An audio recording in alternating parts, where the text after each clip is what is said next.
No, they say history has a very strange way of repeating itself. Welcome to the Envoy Network. I'm your host, Isamada, aka Mr. E. Today I'm going to be doing a top 10 list of music cover art that pays homage to other music cover art. Originality is very key when it comes to graphic design, but in the case of these entries, that statement seems rather questionable, doesn't it? But then again, they say imitation is the sincerest form of flattery. So without further ado, let's go ahead and cover these topics in depth. Don't forget to hit that like button and also subscribe to the channel for more content. Number 10. Heroes and Villains by Metro Boomin. In December of 2022, Metro Boomin released this album, which features two versions of Metro shaking hands with each other, with both in a suit but with one of them on fire. This is clearly ripped from Pink Floyd's 1975 album Wish You Were Here, with Ronnie Rendell, a stuntman and also the man on fire in Pink Floyd's cover, shaking hands with Danny Rogers, another stuntman, and the guy opposite of Ronnie on the cover. Number 9. There Is a Dark Side by Redman. I dedicate this one to all my 90s hip-hop fans, which includes yours truly. In November of '94, Redman releases There Is a Dark Side album, which features Redman buried up to his neck in the ground, seemingly yelling. This concept parallels to Funkadelic's 1971 album Maggot Brain, which features a black woman, model Barbara Cheeseborough, in the exact same position. Interestingly enough, another album which draws from Maggot Brain's concept includes Donald Glover's 2016 album Awaken My Love, which also has similar artwork. No wonder it's called Maggot Brain. The idea spreads across different minds. Number 8. Demon Days by the Gorillaz. Illustrator Jamie Hewlett is responsible for this gem. The artwork, which features 4 illustrated profiles of bandmates Stuart 2D Pot, Murdoch Nichols, Noodle, and Russell Hobbs atop a black background, is loosely based on the Beatles' 1970 final studio album Let It Be. It is a very straightforward concept, although the Gorillaz version may hold more of a creative edge to it considering it is, after all, illustrated. Number 7. Kamikaze by Eminem. Will the real cover art please stand up? Kamikaze came out in summer of 2018 and features the tail end of an F-86 Sabre fighter jet with a flame shooting out of the jet engine. This is clearly inspired from the Beastie Boys' 1986 album Licensed to Ill, which pretty much is a carbon copy of their artwork, albeit with different decals on each of the jets. Eminem has admitted to being a fan of the Beastie Boys on several occasions, so it will be as no surprise that he will pay homage to the group's material at some point or another. Number 6. Park Life by Blur.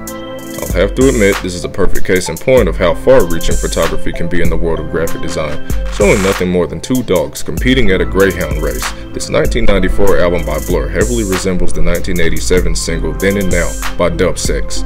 It seems that both have extraordinary reach, especially given that the artwork for Park Life became so iconic that the image ended up becoming a stamp used by the Royal Mail in 2010.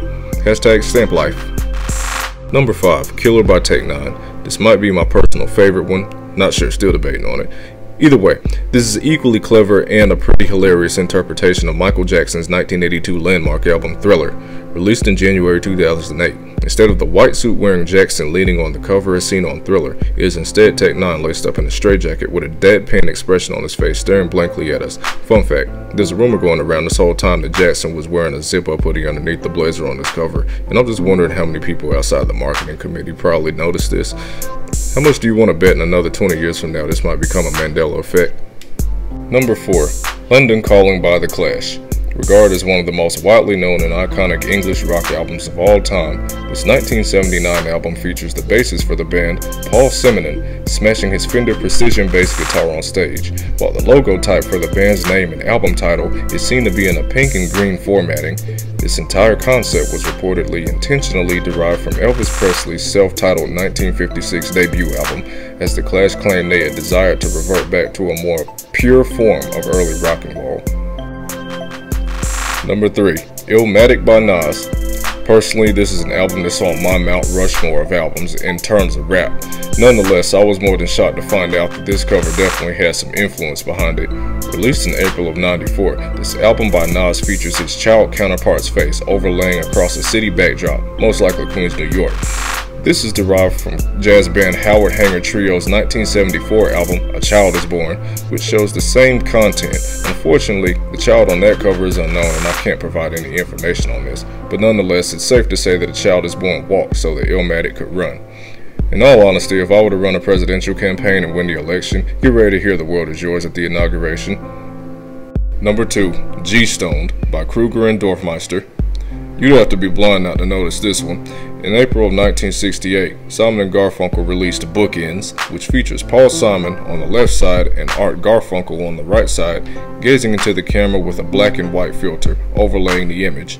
25 years later in 1993, this exact same idea would be replicated by Austrian trip-hop duo Kruger and Dorfmeister on their EP, G-Stoned. Interestingly enough, another album that might have possibly played off this idea would be Mobb Deep's 1994 classic album, Infamous, which features Havoc and Prodigy in similar positions. Number 1, Life of Pablo by Kanye West. In February of 2016, Kanye West released Life of Pablo, which contains random columns of text across the cover, along with a family photo and British model Shine Halil showing her backside. Madonna's album follows the same formatting, albeit with Madonna herself featured on the bottom right corner of the cover. If you ask me, Madonna's single title was a perfect summary of this entire list.